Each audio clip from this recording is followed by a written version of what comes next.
نبی کریم صلی اللہ تعالیٰ علیہ وسلم نے فرمایا کہ میں نے خواب دیکھا ہے، کچھ لوگوں کو میں نے قمیضیں پہنے ہوئے دیکھا، کچھ کی قمیضیں ناف تک تھیں، کچھ کی پیٹ تک تھیں اور کچھ کی گھٹنوں تک تھیں۔ عمر میں نے تمہیں بھی دیکھا ہے،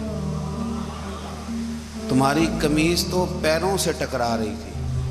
تو حضرت عمر کہنے لگے حضور خواب کوئی دیکھتا ہے، تعبیر کوئی بتاتا ہے، پر یہاں کمال یہ ہے کہ خواب بھی آپ نے بتایا ہے، تعبیر بھی آپ ہی بتائیں گے۔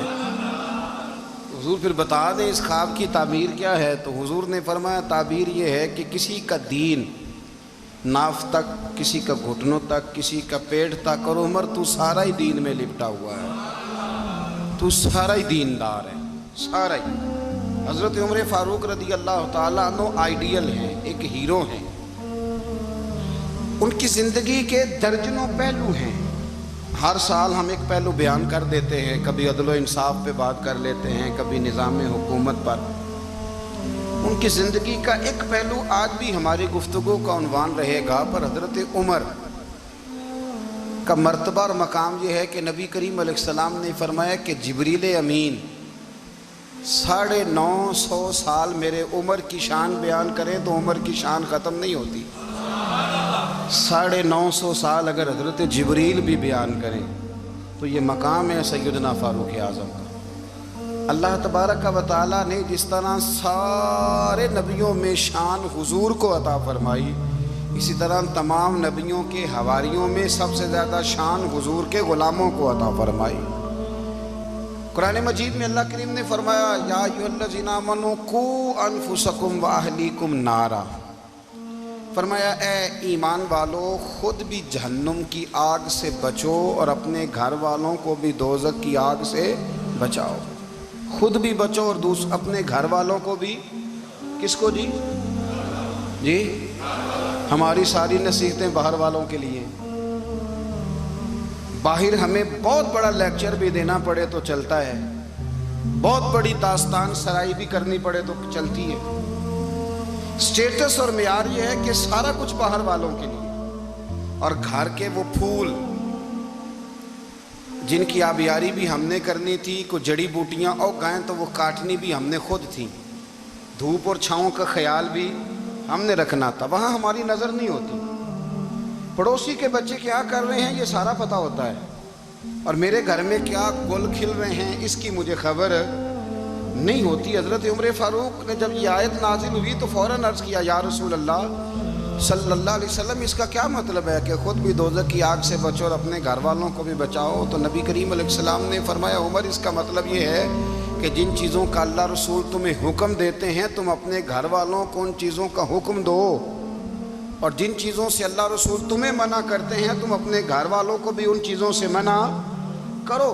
حضرت عمر فاروق کی زندگی میں جو چیز آپ کو بہت زیادہ ملے گی نا وہ یہ ہے کہ آپ نے جتنا کڑا احتساب محاسبہ باہر والوں کا کیا ہے نا، اس سے زیادہ بڑھ کے اپنا اور اپنے گھر والوں کا کیا ہے۔ یہ بڑا عجیب معاملہ ہے کہ ہم جتنے لوگ ہیں ہمارا معیار یہ ہے کہ سامنے والا غلط ہے اور میں ٹھیک، یعنی دوسرے کا بچہ گلی میں نظر آ جائے تو اس کی غلطیاں نکلنی شروع ہو جائیں گی، اور میرا بچہ سارا شہر گھوم آئے ایک ٹائر پہ موٹر سائیکل پہ تو ہم کہتے ہیں کہ ابھی بچہ ہے، انشاءاللہ سیانا ہو جائے گا۔ اگر ابا جی آج تک سیانے نہیں ہوئے کہ اس کو سمجھا لیں تو پھر بیٹے کا سیانا ہونا تو ہو سکتا ہے کہ وہ 60-70 سال لگ ہی جائیں۔ گھر کے اندر جب تک توجہ نہیں ہوتی، اور سب سے پہلے جب تک اپنی ذات پر توجہ نہیں ہوتی، تو والد کا جب تک کردار بچے نہیں دیکھتے جب تک اتنی دیر تک ان کا تبدیل ہونا ممکن نہیں ہوتا۔ حضرت عمر فاروق رضی اللہ تعالیٰ عنہ نا باہر والوں کا بھی بڑا سخت حساب کرتے تھے۔ بڑا ایک گورنر صاحب نے لباس بڑا شاندار پہننا شروع کر دیا تھا تو حضرت عمر نے اتروا کے نا تو انہیں ٹاٹ کا لباس پہنا کے تو اونٹ چرانے کی ڈیوٹی دے دی تھی، اتنا سخت احتساب کرتے۔ کسائی کی دکان پر بھی 1-2 گھنٹے کھڑے ہوتے تھے، جو آدمی مسلسل 2 دن گوشت خریدتا تھا نا فرماتے تھے اس کا ٹیکس بڑھا دو، لوگوں کو دال نہیں مل رہی اور یہ روز گوشت کھاتا ہے۔ حضرت فاروق اعظم اس کو جزیہ کہا جاتا تھا، یا کچھ اور معاملات ہوتے تو بڑھا دیتے تھے، مسلسل جو 2 دن آدمی گوشت کھاتا تھا، فرماتے تھے مدینے میں غربت ہے، اگر یہ والا نظام تم کرو گے تو غریب لوگ کس کی طرف دیکھیں گے۔ لیکن اس سے زیادہ بڑھ کر جو ان کی زندگی کا معیار اور سٹیٹس تھا وہ یہ تھا کہ اپنے گھر کا خاص خیال رکھتے، خاص توجہ کرتے۔ ملک شام سے اور ایران سے کچھ لوگ آپ کی خدمت میں آئے تو وہاں سے کچھ کنیزیں بھی آئیں، ان کے بادشاہ پیغام لے کے۔ شاہ ایران کی کنیز کو ملکہ نے کہا کہ نا حضرت عمر کی زوجہ کو دیکھ کے آنا ذرا کس طرح کی ہے۔ ہمارے ملک میں کیا کہتے ہیں؟ خاتون اول، جی خاتون، باقی سارے دوؤں میں خاتون اول، ذرا خاتون اول کو دیکھ کے آنا۔ تو وہ جب آئی نا گھر میں ملنے تو کہا کہ مجھے میری ملکہ نے کہا تھا کہ عمر کی زوجہ سے، اہلیہ سے ملاقات کر کے آنا۔ تو حضرت عمر کی اہلیہ نے نا ایک جوڑا کپڑوں کا دے دیا ملکہ کے لیے اور ایک خوشبو کی شیشی دے دی۔ اب جب وہ تحفے وہاں بھیج گئے تو اس ملکہ نے نا کچھ سونے کا سامان بھیجا، کچھ زیورات بھیجے، کچھ تحائف بھیجے۔ جب حضرت عمر کے گھر آئے نا وہ خادم لے کے آیا، اس نے کہا جی آپ کی اہلیہ نے تحفے بھیجے تھے، تو جواب میں شاہ ایران کی بیوی نے، یہاں جس ملک کا وہ سفیر تھا، انہوں نے بھی یہ بھیجے۔ تو حضرت عمر فاروق نا وہ تحفے لے کے گھر گئے تو جا کے کہنے لگے اپنی اہلیہ سے، یہ تو کب سے تحفے تحائف بھیجنے لگ گئی ہے، یہ کب سے نظام شروع ہو گیا؟ تو کہ حضور تحفہ دینا لینا تو ٹھیک ہے، سنت ہے، محبت بڑھتی ہے، تو یہ کوئی قباحت نہیں، اور میں نے اپنی ذاتی استعمال کے لیے جو چیزیں رکھی تھی وہ میں نے دی ہیں۔ تو حضرت عمر فاروق رضی اللہ تعالیٰ عنہ فرمانے لگے ہم نے کسی ملک کے ساتھ اور اس کے بادشاہ کے ساتھ ذاتی تعلق نہیں بنانا، تعلق جو بھی بنے گا رسول اللہ کے دین کی برکت سے بنے گا، ذاتی رشتے نہیں ہم نے قائم کرنے۔ ذاتی آپ کے ملک کی جو ایئر لائن جس کا ہر سال خسارے کا ڈنڈورا پیٹا جاتا ہے نا، وہ ہمارے بادشاہ صاحب اور صدر صاحب اگر غیر ملکیوں کو گھوڑا کبھی بھیجنا ہو نا، گھوڑا، تو پورا ایک جہاز گھوڑا لے کے تحفے میں جاتا ہے، پورا جہاز غریب قوم کا یہ سرمایہ، اور قوم بڑی بادشاہ ہے، لائنوں میں لگ کے ووٹ دیتی ہے۔ 2 کام ہمیشہ لائن میں لگ کے کرنے، ایک بل لائن میں لگ کے جمع کرانا ہے اور ایک ووٹ لائن میں لگ کے، تاکہ پھر پورے 5 سال لائن میں ہی لگے رہیں۔ مرضی سے آپ ووٹ دینا، پر جو بات درست ہے اس کو سنو۔ حضرت عمر فاروق رضی اللہ تعالیٰ عنہ نے اپنی اہلیہ سے پوچھا کتنے کا تھا وہ تیرا جوڑا اور خوشبو کی شیشی؟ انہوں نے کہا 3 دینار کی۔ فرمایا یہ 3 دینار تیرے اور باقی جو تحفے آئے ہیں وہ تو خود کہہ، چونکہ اس نے تیرے نام بھیجے ہیں، تو کہہ کہ میں مال غنیمت میں دیتی ہوں، تو کہہ میں مسلمانوں کو کہہ۔ تو زوجہ ہنس پڑی، کہنے لگی میں نہ بھی کہوں تو مجھے کہنا تو پڑے گا ہی، کہنا تو میں نے ہے ہی، جو کہ سامنے عمر فاروق ہیں، لہذا فرمایا کہہ دیتی ہوں میں نے دیا خزانے کو۔ حضرت عمر نے جمع کرا لیا۔ میں یہ کیا بات ہے، میرے گھر والے جو مرضی کریں، ان کا معیار زندگی جس طرح کا مرضی ہو۔ اور حضرت عمر ایک جملہ کہا کرتے تھے، اللہ کرے کہ یہ باتیں اس دور حاضر میں ہماری سمجھ میں آئیں۔ حضرت عمر فاروق رضی اللہ تعالیٰ عنہ اپنے بچوں کو فرمایا کرتے تھے کہ بہت آدمی کو بھوک لگی ہو نا، اور پھر اس کی پسند کا کھانا پکا ہو، جتنے شوق سے وہ اس کھانے کو دیکھتا ہے نا، فرمایا اس طرح پوری قوم اپنے بادشاہوں کے خاندان کو دیکھتی ہے، اس تیزی کے ساتھ دیکھتے ہیں کہ ان کے گھر میں کیا ہو رہا ہے، ان کا معیار زندگی کیا ہے، ان کا سٹیٹس کیا ہے۔ سیدنا فاروق اعظم رضی اللہ تعالیٰ عنہ نے اپنے گھر کے اندر اپنے بچوں، آپ کے بچے دونوں کاروبار کے لیے مصر گئے تو وہاں کے گورنر صاحب نے لوگوں سے، ایک بہت بڑا قافلہ گیا مدینے سے مصر تجارت کے لیے، جاتے ہیں نا آج بھی قافلے کئی ملکوں میں، تو یہ گئے تجارت کے لیے۔ تو حضرت عبداللہ ابن عمر، حضرت عبید اللہ ابن عمر، حضرت عمر کے دونوں بیٹے گئے۔ جناب عمر فاروق کے بچے جب وہاں پہنچے تو مصر کے گورنر نے نا لوگوں کو تعارف کرایا کہ یہ عمر فاروق کے بیٹے ہیں، یہ حضرت یہ چودھری کے بیٹے کو کون بتاتا ہے کہ تو چودھری کا بیٹا ہے؟ باہر والے بتاتے ہیں، گھر والے جی۔ اور سیٹھ صاحب کے بیٹے کو کون بتاتا ہے کہ تو سیٹھ صاحب کا بیٹا ہے؟ اور مالک کو کون بتاتا ہے کہ تو مالک کا بیٹا ہے اور یہ کرایہ دار ہے؟ یہ کون بتاتا ہے؟ یہ سوچ ہم دیتے ہیں بچوں کو، چودھری اور کمی کی سوچ، امیر اور غریب کی سوچ، مالک اور کرایہ دار کی سوچ، گھر کے مالک کی اور کام کرنے والے کی سوچ، یہ ہم دیتے ہیں۔ یاد رکھنا یہ ہم دیتے ہیں، یہ ہمارا مزاج ہے، یہ باہر سے نہیں آتی۔ تو کوئی شہزادہ ہے، تو سیٹھ ہے، تو نواب ہے، یہ سوچ باہر سے نہیں آتی، یہ اماں سوچ دیتی ہے، اماں، یہ ابا سوچ دیتا ہے۔ اور پھر جب تباہی اترتی ہے تو اس کے ذمہ دار بھی باہر والے نہیں ہوتے، گھر والے ہوتے ہیں، گھر والے۔ ہمارے بچوں کی طبیعتوں پر زیادہ نقش باہر والوں کا نہیں ہوتا، گھر والوں کا ہوتا ہے، یاد رکھیے گا۔ حضرت عمر فاروق رضی اللہ، بچے ہیں، شہزادے ہیں، وہ کاروبار کرنے گئے اور وہاں لوگوں نے بتایا گورنر صاحب نے کہ یہ فاروق اعظم کے بچے امیر المومنین کے۔ لوگوں نے ان سے زیادہ مال خریدا، تجارت میں زیادہ نفع ہوا، ظاہر ہے کہ وہ آپ کے جو اللہ خیر کرے حکمران ہیں، ان کے کاروبار کتنے ملکوں میں ہیں، کس بنیاد پر ہیں؟ صرف اس بنیاد پر کہ وہ حکمران رہے، ان کے لیے آسان تھا بڑے لوگوں سے تعلقات بنانا۔ حضرت عمر فاروق رضی اللہ تعالیٰ عنہ کے بچے ڈھیروں مال کما کے جب واپس آئے نا، تو حضرت عمر سے آ کے بچوں نے بطور محبت کا، ابا جی اللہ نے بڑا ہی فضل کیا ہے، بڑا مال کمایا الحمدللہ، یہ دیکھیں کتنا نوازا ہے۔ تو حضرت عمر کہنے لگے سارے قافلے نے اتنا ہی کمایا ہے؟ سارے قافلے نے اتنا ہی کمایا ہے؟ کہ حضور نہیں، سارے قافلے نے اتنا نہیں کمایا، سب کو اتنا نہیں ملا۔ وہ تو وہاں گورنر صاحب نے لوگوں کو تعارف کرایا تھا کہ یہ عمر کے بچے ہیں، تو لوگوں نے پھر ہم سے بڑا ہی خریدا۔ تو حضرت عمر فرمانے لگے ٹھیک ہو گیا، میں بات سمجھ گیا، اس طرح کرو، جو تمہاری اصل زر تھی نا، جو راز تھی، وہ رکھ لو اور باقی سارا مال خزانہ میں جمع کرا دو، اس لیے کہ یہ تم نے تجارت نہیں کی، یہ تم نے اپنے باپ کا نام بیچا ہے، یہ تم نے امیر المومنین کے بیٹے ہونے کا فائدہ اٹھایا ہے۔ فرمایا یہ تمہارا نہیں حق، یہ مسلمانوں کا ہے، اس لیے کہ یہ مال تم نے محنت سے نہیں کمایا، یہ باپ کی کرسی کا فائدہ اٹھایا ہے۔ اور فرمایا اگر تم نے مال جمع نہ کرایا تو میں مال بھی لے لوں گا زبردستی اور کوڑے بھی ماروں گا، ڈبل سزا دوں گا، مرضی سے جمع کراؤ گے تو کوڑوں سے بچ جاؤ گے۔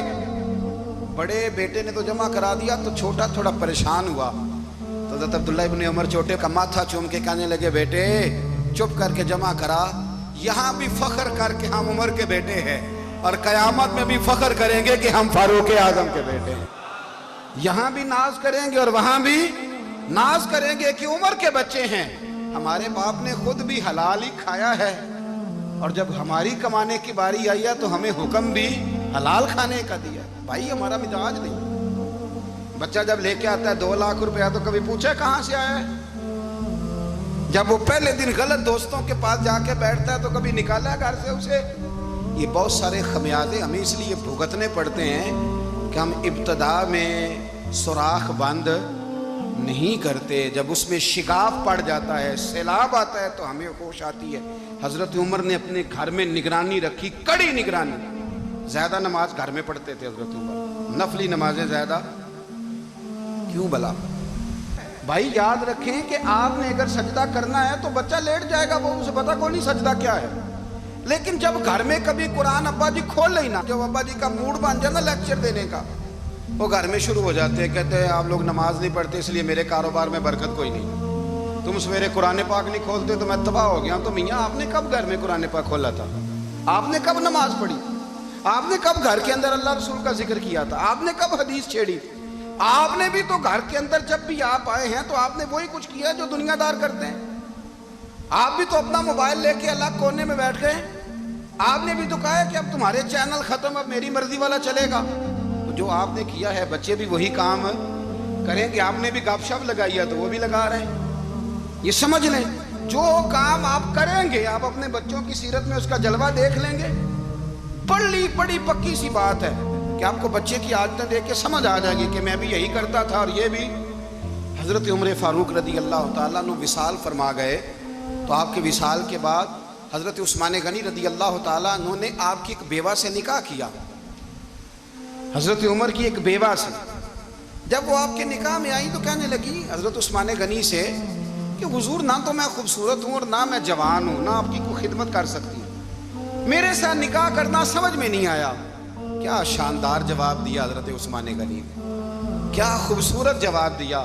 فرمانے لگے میں نے اس لیے نکاح نہیں کیا کہ مجھے تمہارے حسن سے دلچسپی تھی یا تمہاری خدمت کی ضرورت تھی، میں نے تو اس لیے نکاح کیا ہے کہ مجھے بتاؤ عمر فاروق گھر کے اندر اپنے رب کی عبادت کس طرح کرتے تھے۔ وہ قرآن پاک کس طرح پڑھتے تھے, وہ رویا کیسے کرتے تھے, استغفار کا طریقہ کیا, کس وقت کس انداز میں وہ اپنے رب کو یاد کرتے تھے.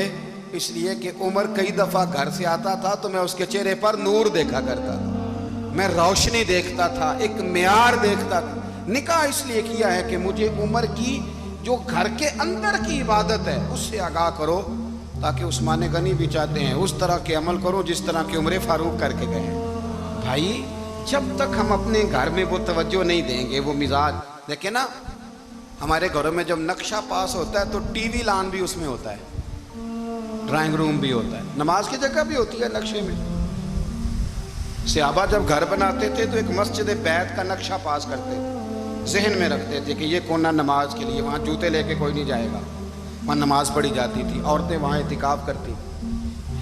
ٹی وی لان تو آ گیا ہے, اور گھر کے اندر ٹی وی رکھنے کے لیے تو ایک کمرہ الگ سے بنا دیا گیا ہے, اور اب جو نئے نقشے پاس ہو رہے ہیں اس کے اندر گھروں کے اندر جگہ بنائی گئی ہے جہاں کمپیوٹر رکھے جائیں, اور بچوں کے لیے وائرنگ ہوگی نیچے تاکہ انہیں کوئی مشکل درپیش نہ ہو. یہ ساری چیزیں ہم نے نہانے کے لیے گھروں کے اندر اتنے اتنے بڑے واش روم بنائے ہیں کہ لگتا یہ ہے کہ سوائے نہانے کے اور کام ہی نہیں کوئی گھر میں ہوگا.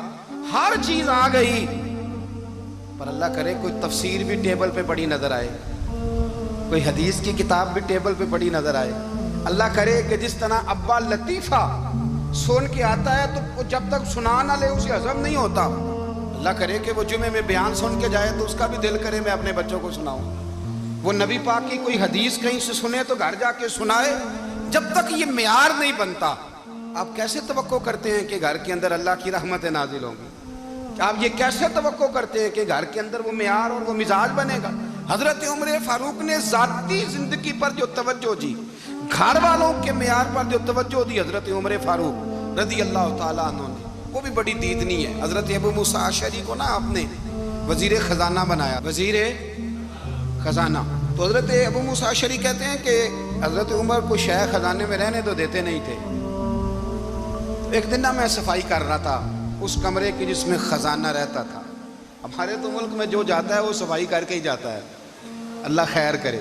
اور خیر معیار بدلتا ہے, جو پچھلی حکومت ہوتی ہے وہ قرضہ اٹھاتی ہے, وہ باہر سے جاتی ہے تو قرضہ لے کے آتی, اور جو نہیں آتی ہے وہ کہتی ہے ہمیں پیکج مل گیا ہے.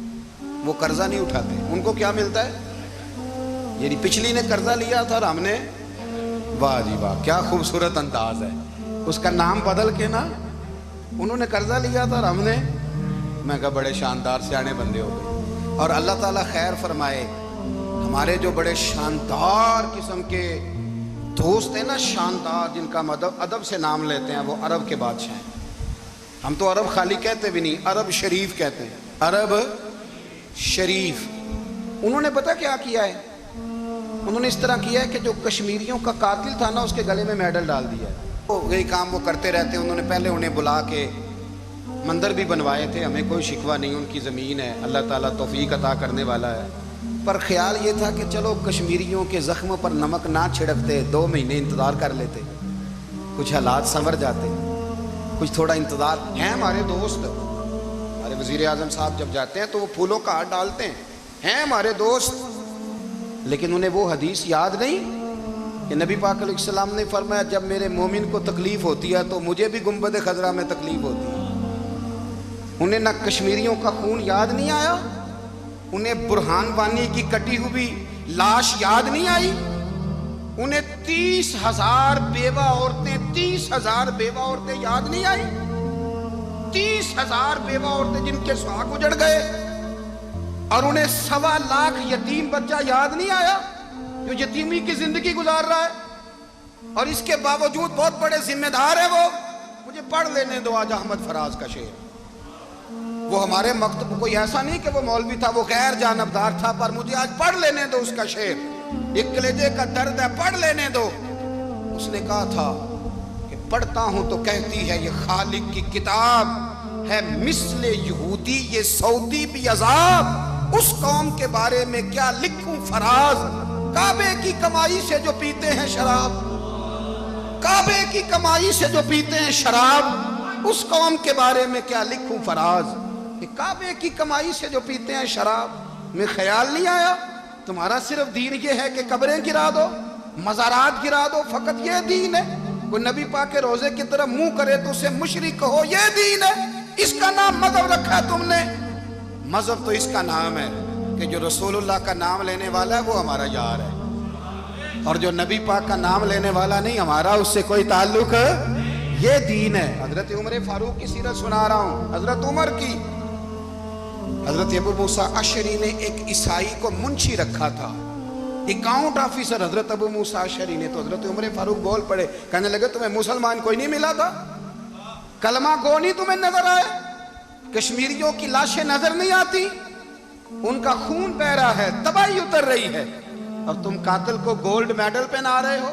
اور یاد رکھنا، جب مسلمانوں کی بچیاں روندی جاتی ہوں نا تو پھر اسلام امن کا درس نہیں دیتا، پھر اسلام جہاد کی بات کرتا ہے، پھر اسلام جہاد کی بات کرتا ہے، جہاد کی۔ وہ قومیں غیرت مند نہیں ہوتی کہ جن کے گھروں میں آگ لگی ہو اور وہ غیروں کو ہار پہناتی پھریں۔ اللہ کا کچھ خوف کرو، زندگی مختصر ہے، دبئی میں کتنے رہے اور کتنے چلے گئے۔ خدا را کچھ، خدا تم سے اچھے تو وہ نیو یارک کے رائٹر ہیں جو کم از کم اپنے کالموں میں کشمیر کی بات کرتے ہیں، تم سے اچھا برطانیہ کا وہ شخص ہے جو کم از کم BBC لندن پہ رپورٹ جاری کرتا ہے تو کہتا ہے کشمیر پہ ظلم ہو رہا ہے، تم سے تو وہ اچھے رہ گئے۔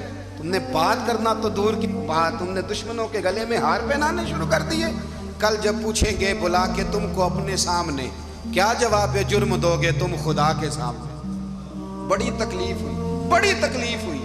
وہ نا منصور حلاج کو پھانسی دی جا رہی تھی تو حضرت جنید بغدادی بھی آ کے دیکھنے لگے، تو منصور حلاج کہنے لگے بابا سارا زمانہ دیکھے پر تو نہ دیکھ، سارا زمانہ تماشا دیکھے انہیں تو پتہ کوئی نہیں نا، تو نہ دیکھ۔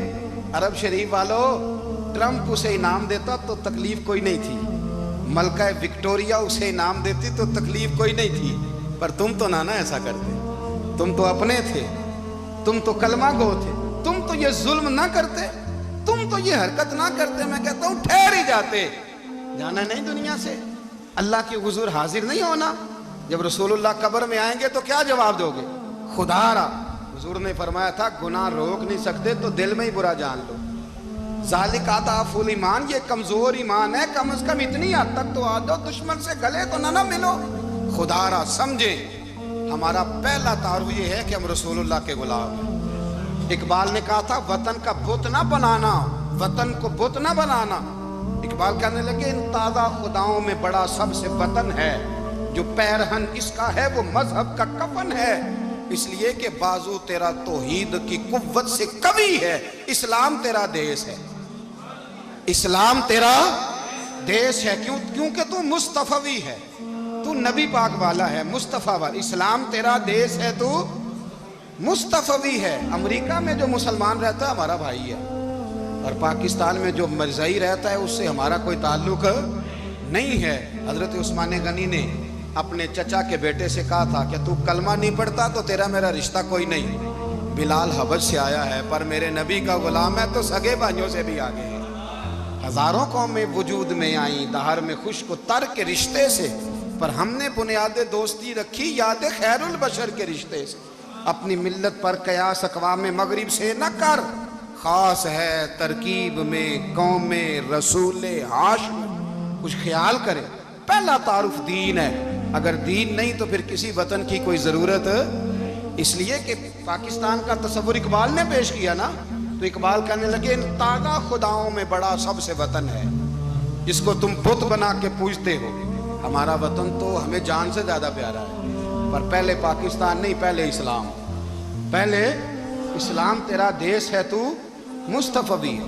تو آمدام برسر مطلب حضرت عمر فاروق رضی اللہ تعالی عنہ، حضرت سیدنا ابو موسیٰ اشعری کہتے ہیں کہ میں نے نا صفائی کی، مال غنیمت کی میں نے صفائی کی تو ایک دینار مجھے نا کہیں پڑا ہوا مل گیا، تو فرماتے ہمیں اجازت ہوتی تھی کہ ایک آدھ دینار ہم اپنی مرضی سے کہیں خرچ کر سکتے تھے۔ اگر آپ ناراض نہ ہوں تو ہمارے ہاں جب چیئرمین صاحب، ناظم صاحب ٹھیکے دیتے ہیں تو ٹھیکیدار ان کا چھوٹا بھائی ہوتا ہے، یا چچا کا بیٹا ہوتا ہے، یا خالہ کا بیٹا ہوتا ہے، وہ خود ناظم ہوتے ہیں اور ان کا چھوٹا بھائی ٹھیکیدار ہوتا ہے۔